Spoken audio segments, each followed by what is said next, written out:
eu fiz algumas perguntas, porque tem muita coisa sobre a recuperação aqui no Brasil que eu não sei.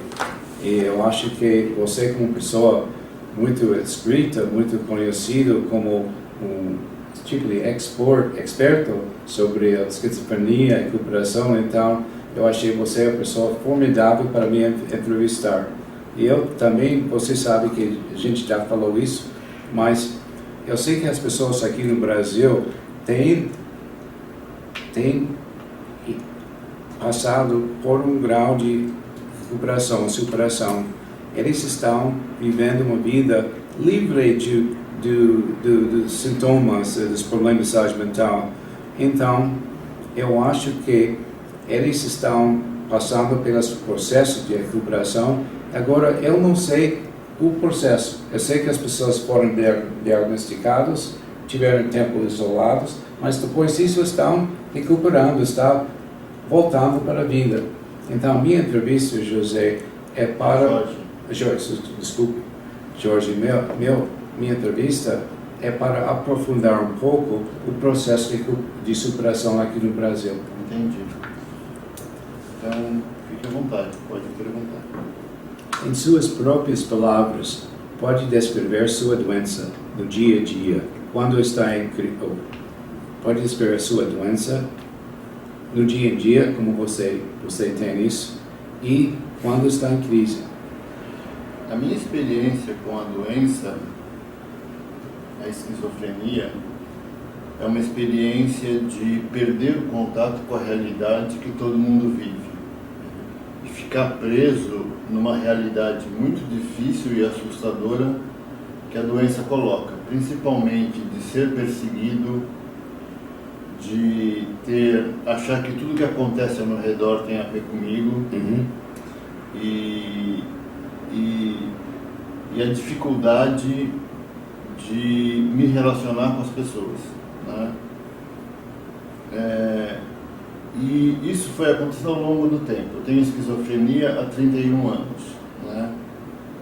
No meu dia a dia hoje, conviver com a doença é tomar a medicação todos os dias e ir na psicóloga, na terapia, uma vez por semana e evitar situações de estresse, situações com problemas maiores do que eu consigo resolver.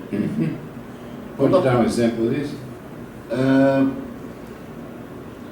Um exemplo de um problema maior do que eu consigo resolver, o exemplo pode ser, eu quero escrever um livro, né? E para escrever o livro tem toda uma estrutura que eu não consigo fazer sozinho. Então eu conto com a ajuda da Cecília Vilares, da Cissa, e conto com a ajuda do Rodrigo Bressan, que é um psiquiatra amigo. Colaborador, né? Colaborador. Eu tenho dificuldades no dia a dia em que eu preciso de ajuda, né? Por exemplo, fazer as refeições. Eu não consigo fazer sozinho, preparar sozinho. Sim. Então eu peço ajuda para as minhas irmãs e fazemos juntos, né? Então tem situações que são estressantes para mim e eu procuro dividir com as pessoas. E o remédio é uma forma de ter mais ou menos controlado que essas dificuldades não vão me levar para uma crise, né? Uma coisa que me leva, quando eu estou em crise, então você me perguntou como é o dia a dia com a doença, né? E quando está em crise também? Quando eu estou em crise, eu não percebo quando estou entrando em crise. Na minha vida, em 31 anos, eu tive 5 crises. Quando eu estou em crise, eu perco completamente o contato com a realidade que as pessoas vivem. Então tem, primeiro, um delírio de perseguição, achar que eu estou sendo perseguido. Tem delírio de grandioso, achar que sou uma pessoa muito importante. e tem a impressão de que minha vida passa na televisão, a impressão de que eu posso falar com o rádio e o rádio me responde,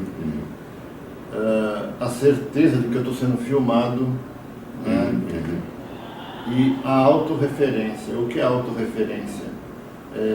Eu achar que tudo que está acontecendo ao meu redor tem relação comigo. A gente chama isso de perda dos limites do eu. O eu deixa de ter um limite, que é o próprio corpo, e passa a ser tudo que está ao meu redor. E isso gera uma situação muito difícil, a gente chama de fantasmagórica, e as consequências da crise perda de relações de amizade, perda de namorada, de trabalho. Então, assim, é devastador. A crise é devastadora. Também perde de moradia, entra no hospital, né? Sim. Eu, na verdade, sempre morei com a minha família, então não tive problemas de perda de moradia, eu pessoalmente. E fiquei internado 2 vezes, em 2 crises, mas internado por pouco tempo, por 30 dias. Mas a única maneira de controlar a crise as crises foi com remédio psiquiátrico. Né? E eu passei muito tempo até aceitar. Né? É isso. Ok. Agora, na destruição da doença, fale um pouco sobre as suas perdas. Então, eu vou falar um pouco sobre as perdas, como são poucas crises, eu vou falar um pouco em cada uma. Na minha primeira crise eu tive uma tentativa de suicídio, me joguei na frente do trem, do metrô, e acordei 3 dias sem minha perna direita. Então eu perdi muito da minha capacidade de locomoção. E eu gostava muito de fazer esporte, então isso foi uma coisa muito difícil para mim. E tive que reconstruir minha vida. Então eu coloquei uma perna mecânica e entrei na universidade para estudar física.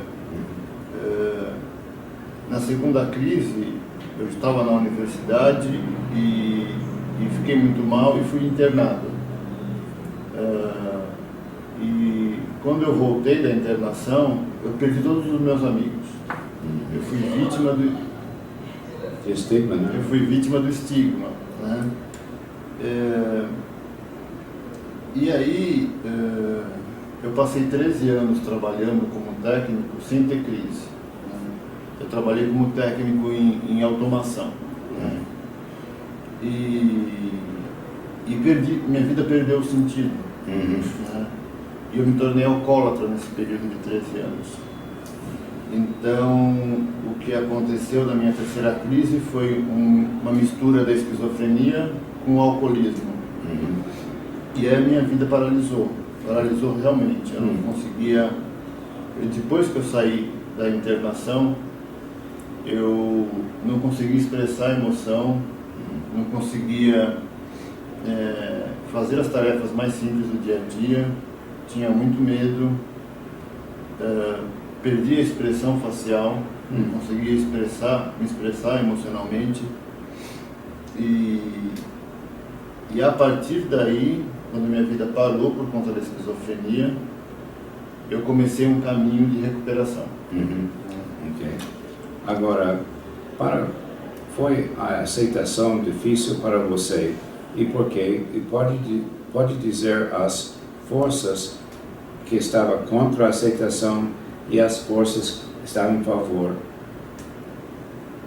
Então, a minha aceitação da doença, ela demorou praticamente 18 anos. Eu não aceitava que eu tinha uma doença mental, primeiro pelo estigma, eu achava que eu tinha condições de superar os problemas e continuar vivendo sem precisar de tratamento. Mesmo E isso ao longo dos anos. Então, eu tive a primeira internação em 87. Quando eu saí da internação, eu parei de tomar o remédio, né? E fiquei 13 anos trabalhando, sem tomar remédio. Também, e aí minha vida foi perdendo sentido. Talvez se eu estivesse me tratando, eu não entraria no fundo do poço, no buraco em que eu acabei entrando. As forças contra a aceitação é a falta de perspectiva de que o tratamento tenha resultado e que a doença mental é como qualquer outra doença, né? As forças em favor foram os relacionamentos que eu consegui ter com pessoas que têm transtorno mental e com quem trata. Então eu consegui, a partir daí, enxergar a vida com novas perspectivas, né? E me desfazer do estigma também, né? Então, você tinha que aprender como é o estigma e como combater, como reduzi-lo. Isso foi um processo também, não foi? Foi. Porque a gente não sabe assim sobre o estigma antes de ficar doente. Sim. Depois a gente parece que é uma coisa lá na sociedade está contra a gente, né? Tem um evento muito marcante para mim. Eu fui convidado para ir numa palestra em 2001, chamada Conversando sobre Esquizofrenia. E eu sentei na plateia e eu conseguia identificar as pessoas que tinham um comportamento diferente. Uhum. E eu falei, eu tenho esquizofrenia, mas pelo menos eu não sou igual a essas pessoas. Acontece que no ano seguinte eu fui participar de um grupo em que várias dessas pessoas participavam também. Um grupo que fazia materiais de comunicação. E eu fui fazer amizade com essas pessoas. E eu fui descobrir o lado humano, as qualidades, e viraram amigos mesmo. Então eu me desfiz do estigma e do autoestigma na medida em que me tornei amigo de pessoas que têm transtorno mental. Foi muito importante a ajuda da Cecília Vilares, da Cissa, porque eu aprendi a gostar dessas pessoas. Uhum. Então eu me desfiz do estigma e do autoestigma. Uhum. Pode falar um pouco sobre a sua relação com Cecília Vilares? Claro. Foi uma ponta virada para você, não foi? Foi. Conhecendo a Abre e ela. Sim, eu conheci a Cecília Vilares em 2001, nessa palestra que eu falei, chamada Conversando sobre Esquizofrenia. E depois, no ano seguinte, em 2002, eu comecei a participar de um projeto de combate ao estigma chamado SOS, Serviço de Orientação à Esquizofrenia, que era coordenado por Cecília Vilares. E nós fizemos uma amizade e fui participar desse grupo com outros usuários. E ao longo dos anos, ela se tornou a minha orientadora nos trabalhos na universidade. Ela e o Rodrigo Bressan, os dois me orientam até hoje. Então, a relação com a Cecília é uma relação de uma amizade muito grande, de um grande respeito mútuo de ambas as partes e da construção do meu processo de superação. Meu processo de recovery foi construído junto com a Cecília Vilares, lado a lado. Pode elaborar um pouco sobre o seu processo de recuperação, de superação? O meu processo de superação começa a ganhar importância no ano de 2003, quando eu tive uma crise e tomei remédio e vi os sintomas passarem. Aí eu consegui perceber que eu tenho uma doença que precisa de tratamento. Mas além da doença, tem uma vida para construir, uma vida para levar adiante. E aí eu estava estudando filosofia, eu voltei para o curso de filosofia e foi importante o contato com a Cecília e com o Rodrigo. O Rodrigo me convidou para assistir às aulas dele sobre esquizofrenia para os alunos de medicina. E no final da aula, eu falava com os alunos. Era uma aula da manhã inteira, eu tinha uma hora no final da aula para conversar com os alunos de medicina.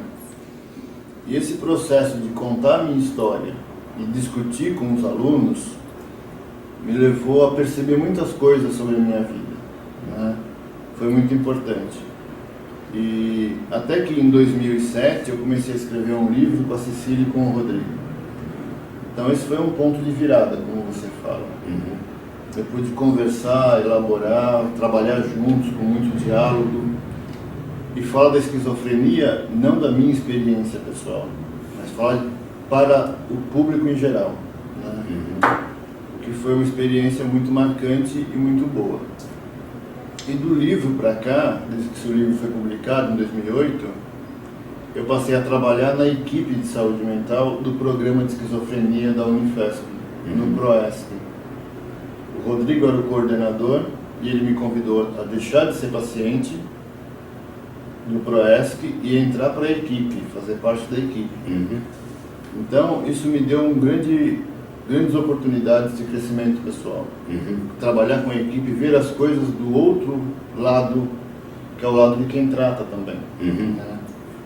Então, todos esses eventos, encontrar a Cecília, depois conhecer o Rodrigo, participar do grupo com usuários, participar das aulas com os alunos de medicina, escrever um livro, as viagens que foram decorrência do livro, me levaram a encontrar um sentido na vida, que está para além da doença. Além da doença, o Jorge pode ser escritor, o Jorge pode ser professor, pode fazer outras coisas na vida. Ótimo. Agora, você encontrou assim, forças dentro de você que ajudou você na sua superação? Por exemplo, coragem, criatividade, intelectualidade. Como foram as forças interiores que você aproveitou para levar sua vida para frente? Então, as forças interiores, uma delas muito importante foi a esperança. A esperança, não uma esperança que as coisas se resolvessem por si mesma, mas um caminho que eu fiz um dia depois do outro de conseguindo mudar a minha vida, né? Então, um começo da minha esperança foi deixar de questionar se o que eu estava vivendo era doença ou não. Me preocupei em viver com as pessoas. Eu fui fazendo um caminho passo a passo para fazer a minha esperança virar realidade. Outra força muito importante interior foi a capacidade de estabelecer relacionamento com as outras pessoas, com transtorno mental ou não. E aí, através dos relacionamentos e construindo novos sentidos para a minha vida. Me faz uma pergunta. A persistência, eu acho que é uma característica de muitos usuários que têm superado, para todo dia voltar para trabalhar, para fazer alguma coisa de positivo, né? A persistência é muito importante, não acha? Sim, a persistência é fundamental. E a persistência nos leva a encontrar soluções que a gente não enxerga à primeira vista. Tem que caminhar um pouco para ir enxergando caminhos de solução para os problemas que a vida coloca. Okay. Agora, você teve assim psiquiatras ruins? Quer dizer que deu uma profecia negativa ou pessimista? Eu tive muitos psiquiatras ruins, e eu nem lembro o nome deles, na verdade. Eu lembro de uma psiquiatra em 2001 que minha irmã estava falando para a psiquiatra que eu não era daquele jeito, antes de ter a crise. E eu estava tomando remédios muito fortes, né? Eu estava muito debilitado. E a psiquiatra disse que isso era uma sequela da crise, que isso não ia passar, né? E eu achei que meu cérebro estava estragado, que eu não ia conseguir nunca mais voltar a ser o que eu era antes, né? E foi muito duro viver com isso. Aí passou-se 6 meses, devido a efeitos colaterais dos remédios, eu troquei da medicação de primeira geração para uma medicação de segunda geração. E aí eu comecei a sentir de novo. Eu falei, poxa, eu consigo sentir, meu cérebro não está estragado. Mas isso foi muito difícil. Então, e a maioria dos médicos que eu conheci, eles simplesmente conversavam comigo, perguntavam se eu ouvia vozes, uma conversa muito superficial, e preenchiam a receita do remédio. Foi preciso passar por vários médicos até achar um que parava para conversar comigo. E aí estabelecemos uma relação de confiança. E através disso eu consegui seguir os tratamentos e ter melhoras, né? Pode dizer um pouco sobre as qualidades boas que os psiquiatras que ajudou você tinham? Então, uma delas é saber ouvir. E saber ouvir o que eu estava falando e perceber que isso era importante para mim, independente de ser sintoma da doença ou não. Então é a aceitação das coisas que são importantes para mim e saber conversar para explicar como o tratamento pode me ajudar. E eu acho que isso, nos 3 psiquiatras que foram importantes para mim, foi essa capacidade de estabelecer vínculo, de estabelecer um relacionamento, independente do uso ou não da medicação. Eu me lembro de uma psiquiatra que eu falei para ela, eu quero baixar a dose da medicação, logo que eu a conheci. E ela falou, tudo bem, para quanto você quer baixar? Eu falei, poxa, mas eu posso escolher? Ela falou, pode. Você pode escolher desde que a gente faça um trato. Se você não se sentir bem, volta aqui e a gente conversa. Então ela transferiu para mim a responsabilidade de me cuidar. E durante 2 anos e meio ela cuidou do Jorge. E não da doença, não do sintoma da doença. E assim, ela lhe deu esperança, assim, fala sobre as pessoas que lhe deu esperança. Então, uma pessoa que me deu muita esperança foi uma terapeuta ocupacional. Quando eu falei que estava muito ruim, em 2001, com os efeitos muito fortes da medicação, ela me levou, ela me escutou e me ajudou a construir um caminho de melhora. E ela também falou com a equipe sobre o meu caso, ela gerenciou o meu caso junto com a equipe. E chegou no meio do ano, de 2001, eu queria prestar vestibular para estudar filosofia e ela aceitou o desafio. Nosso projeto terapêutico era eu me preparar para entrar na faculdade. E chegou no final do ano, eu entrei na faculdade. E aí ela me deu alta, né? Foi bem interessante. Então é uma pessoa que passou pela minha vida e deixou algo muito bom, algo de superação das dificuldades. Legal. Agora, quem foi o papel da sua família na sua superação? A sua família me ajudou muito, não foi? Como ajudou e talvez como não lhe ajudou também? Minha família, no meu processo de recuperação, me ajudou e me ajuda muito, porque eles me tratam como sempre me trataram. Não existe o Jorge antes da doença e o Jorge depois da doença. Eles tratam o mesmo Jorge, né? E isso me ajuda muito porque eu tenho um ambiente familiar que me apoia no caminho, nos caminhos e nas conquistas que eu quero realizar. Eu acho que não me ajuda muito quando eles querem controlar os meus tratamentos, né? Isso aconteceu algumas vezes e eu precisei falar com o médico, com a psicóloga, para que eles deixassem de interferir na minha vida, né? Mas eu acho que toda família passa por isso. Não é uma questão que me leve a ter um relacionamento difícil. O relacionamento com a minha família é muito bom. Para outras famílias que são super protetoras, que conselho você daria a eles para ajudar a seu familiar a entrar no processo de superação?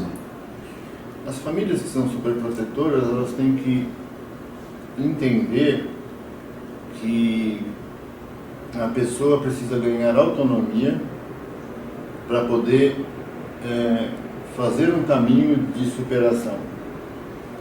E é importante ajudar a pessoa a fazer escolhas por ela mesma. E ao fazer escolhas, ela vai se responsabilizando pela própria vida e vai ganhando autonomia. Não adianta fazer pela pessoa. Quando você está fazendo pela pessoa, você não está ajudando.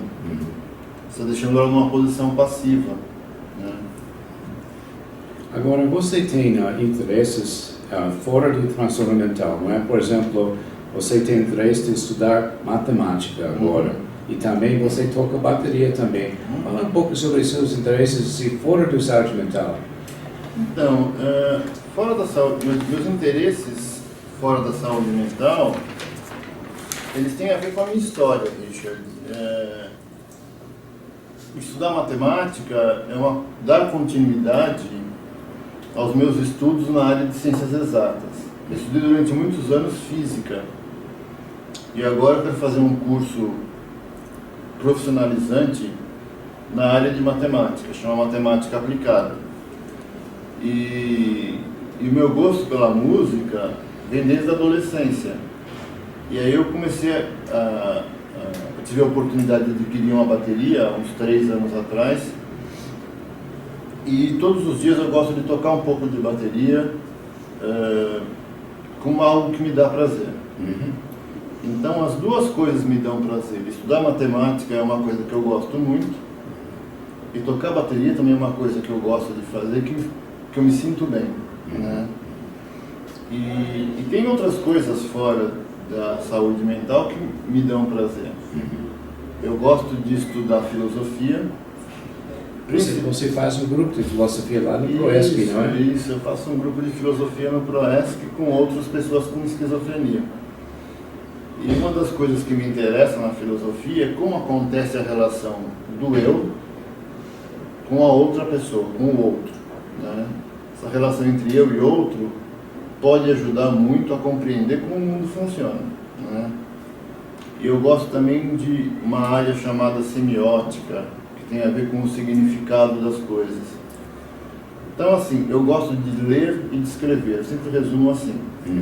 Eu leio filosofia, eu leio matemática e eu gosto de escrever sobre essas coisas. Ótimo. Agora, na comunidade de fala, nós temos uma parte que se chama Sucessos, Esperanças e Sonhos.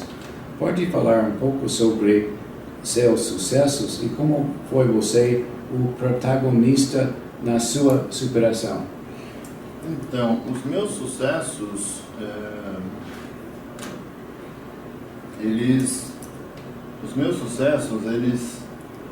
têm a ver com as coisas que eu sonhei realizar na minha vida, desde a juventude. Eu sempre quis ser um cientista, trabalhar na universidade. Então, um dos meus sucessos é ser aceito na universidade e trabalhar na universidade, aqui na Universidade Federal de São Paulo, e colaborar com a produção de conhecimento, né? Esse é um grande sucesso para mim, considerando que eu não tenho formação na área de ciências médicas e trabalho no departamento de ciências médicas. Outro sucesso foi a repercussão do livro que eu escrevi com a Cecília e com o Rodrigo. Esse livro foi lançado em Portugal, traduzido para o português de Portugal, e eu fui convidado 2 vezes a visitar aquele país, que é um país muito bonito e muito acolhedor, né? Deu discurso lá? Sim, dei palestras lá, dei palestras na cidade do Porto, E foi muito marcante para mim dar palestra na Universidade de Coimbra, que é uma das primeiras universidades do mundo, uma universidade muito antiga. Então, para os meus sonhos de juventude, que era ser cientista, eu pude realizar muitas coisas. Um outro sucesso é eu ser professor convidado para dar aula para os alunos de medicina. Eu acho que o principal sucesso para mim é conseguir falar para as pessoas e desfazer estigma. Eu perdi a vergonha de me apresentar com as minhas dificuldades e com as minhas superações. E a partir disso, acho que as pessoas se identificam e podem desconstruir a ideia de que a pessoa com transtorno mental é incapaz, é perigosa, não consegue fazer as coisas, né? Então, acho que esse é o meus principais sucessos. Ótimo. Agora, você tomou algum risco na sua superação? Como foi o risco e como ajudou você? Acho que o risco ele começou lá no final de 2001 e 2002, quando eu resolvi voltar a estudar. E entrei no curso de filosofia. E assim, desde a Universidade de São Paulo, onde eu estudei, é longe da minha casa. Então eu tinha que sair todo dia, andar um longo período de ônibus, sentar na aula, acompanhar a aula, estudar em casa. Foi uma coisa que me fez crescer, me fez ganhar capacidade e superar as dificuldades que eu tinha. Outro risco foi... Eu acho que a gente tem que correr risco porque correndo risco ajuda a gente faz um pulo para frente, não é? Pois, às vezes a gente fica muito parado. Sim. Então tem que correr algum risco para adiantar sua vida, né? Para mexer um pouco com a vida para ir para frente, né? É muito interessante. A primeira vez que eu fui para Portugal, eu encontrei com uma senhora, duas senhoras, e elas me perguntaram se eu conseguiria vir para Portugal sozinho. Eu fui acompanhado da Cecília, da Cissa, e eu falei que não conseguiria. Isso em 2009. Quando foi em 2011, nós voltamos a Portugal, eu e a Cecília, mas não fomos juntos. Eu fui antes e ela foi depois. Então eu fui sozinho até Portugal, cheguei lá, fiz uma viagem até Coimbra, depois voltei para a cidade do Porto, tudo sozinho. E depois da viagem que eu fiz para Portugal, eu fui para a África do Sul sozinho e voltei para o Brasil sozinho. Então esse foi um outro risco que eu assumi. Né? Na África do Sul se fala inglês, meu inglês não é muito bom. Mas eu consegui ir lá, participei de um congresso, visitei a ilha onde ficou preso Nelson Mandela e eu consegui voltar para casa tudo bem, tudo tranquilo. Né? Consegui. Hoje eu sei que consigo fazer viagem internacional, sozinho. Ótimo.